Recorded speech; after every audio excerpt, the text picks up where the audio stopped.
இப்படி அம்மா செஞ்ச ரோட்டுக்கடை சட்னி எப்படி சூப்பராக செய்கிறதுன்னு பார்க்கலாமா? ட்விஸ்ட்டு கண்டிப்பாக இருக்குது எண்டில். மறக்காமல் அப்படியே பாருங்களேன், நான் சொல்கிறேன். முதல்ல பார்த்தீங்கன்னா கடாயில் இந்த மாதிரி எண்ணெய் ஹீட் ஆனதுக்கப்புறமா நீங்கள் வந்து வெட்டி வச்சுருப்பீங்களா ஸ்லைஸ் ஸ்லைஸாக பெரிய வெங்காயத்தை, அதை இந்த மாதிரி போட்டுக்கோங்க. நல்லா வதக்கி விட்டுக்கோங்க. இந்த வெங்காயத்தை பார்த்தீங்கன்னா நல்லா கோல்டன் கலரில் வறுத்துட்டே இருக்கணும் அப்படின்லாம் கிடையாது. வதக்கிட்டே இருக்கணும் அப்படின்லாம் கிடையாது. ஒரு மாதிரி 1க்கு 3ஆகவே நல்லா வதக்கி விட்டுக்கோங்க. இதில் பார்த்தீங்கன்னா இந்த அளவுக்கு வந்தாலே போதும். 5 நிமிஷம் கழிச்சு அதுக்கப்புறம் அதை ஆஃப் பண்ணி எடுத்து வச்சுருங்க.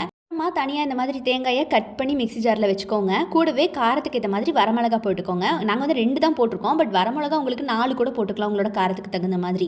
கூடவே கருகாப்பிலையும் கொத்தமல்லியும் தூவி அதுக்கு மேலே பார்த்தீங்கன்னா பொட்டுக்கடலை ஒரு கைப்பிடி எடுத்து உள்ளே போட்டுக்கோங்க. பொட்டுக்கடலை போட்டதுக்கப்புறமா உப்பு உங்களுக்கு தேவையான அளவு உள்ளே சேர்த்திக்கோங்க. இதெல்லாம் பண்ணும்போதே உங்களுக்கு ப்ராசஸ் எங்கே போகுதுன்னு தெரிஞ்சிருக்கணும்.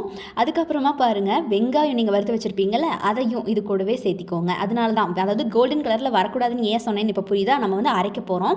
இது வந்து இந்த மாதிரி அரைச்சாதான் டேஸ்ட் வரும். ஸோ அதனால் அப்படின்னு அம்மா சொன்னாங்க, அதனால நானும் சொல்கிறேன். இந்த மாதிரி அரைச்சி எடுத்துக்கோங்க ஃபைன் பேஸ்ட்டாக. இப்படி இருக்கும். இதில் வந்து நீங்கள் தண்ணி கலந்து அரைச்சாலும் சரி, இல்லை அதுக்கப்புறம் சேர்த்திக்கிட்டாலும் ஓகே. அதுக்கப்புறம் கடாயில் இந்த மாதிரி மறுபடியும் எண்ணெய் ஹீட் ஆனதுக்கப்புறம் கடுகு போட்டுக்கோங்க, கடலைப்பருப்பு போட்டுக்கோங்க.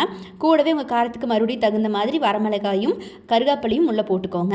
இந்த மாதிரி தாளிப்பு எடுத்து வச்சுக்கோங்க. தாளிப்பெல்லாம் நல்லா ஒரு மாதிரி வெந்ததுக்கப்புறமா எடுத்து என்ன பண்ணணும்னா, நம்ம இந்த மாதிரி கலக்கி வச்சுருக்கோம்ல தண்ணியில் நல்லா ஃபுல்லாக ஊற்றி, இப்போ நாங்கள் வந்து ரொம்ப கம்மியான தண்ணி யூஸ் பண்ணியிருக்கோம், நல்லாவே ஊற்றிக்கோங்க. இதில் வந்து இதை கொட்டிக்கணும்.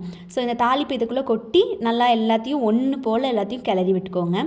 இந்த மாதிரி தாளிப்பை கொட்டுறதுக்கு முன்னாடி உங்களுக்கு தேவையான அளவு மறக்காமல் தண்ணி ஊற்றிக்கோங்க. இப்போ நான் காட்டுறது வந்து என்னடா இது ரோட்டுக்கடையில் நல்லா சலசலன்னு இருக்குமே, இப்படி இருக்குமே அப்படின்னு நினச்சிக்காதீங்க. இது வந்து கொஞ்சம் பர்சன்ஸ்க்கு செய்கிறதுனால இந்த மாதிரி செஞ்சுருக்கோம். நீங்கள் வீட்டில் 4-5 பேர் இருக்காங்க அப்படின்னா இந்த மாதிரி வச்சு நீங்கள் அட்ஜஸ்ட் பண்ணிக்கலாம். நிறைய தண்ணி ஊற்றி அட்ஜஸ்ட் பண்ணிக்கலாம்.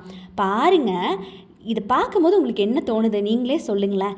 இதுவும் ஏதோ புது வகை சட்னின்னு தான் நான் நினச்சேன். ஆனால் பாருங்கள், எனக்கு பிடிக்காத தேங்காய் சட்னியை எங்கள் அம்மா என்னை சாப்பிட வைக்கணுங்கிறதுக்காக மட்டுமே இப்படி ஒரு ஸ்ட்ராட்டஜியை ஃபாலோ பண்ணியிருக்காங்க. என்னம்மா இது அப்படின்னு கேட்டால், சோட்டா பீமில் சூனியக்கார கிளவி சிரிக்கிற மாதிரி விழுந்து விழுந்து சிரிக்கிறாங்க. என்ன ஒரு வில்லத்தனம் தான் தோணுச்சு. நீங்கள் உங்கள் வீட்டு குட்டீஸை யாரும் இந்த மாதிரி ஒரு பாவ செயலை செஞ்சு ஏமாத்திடாதீங்க.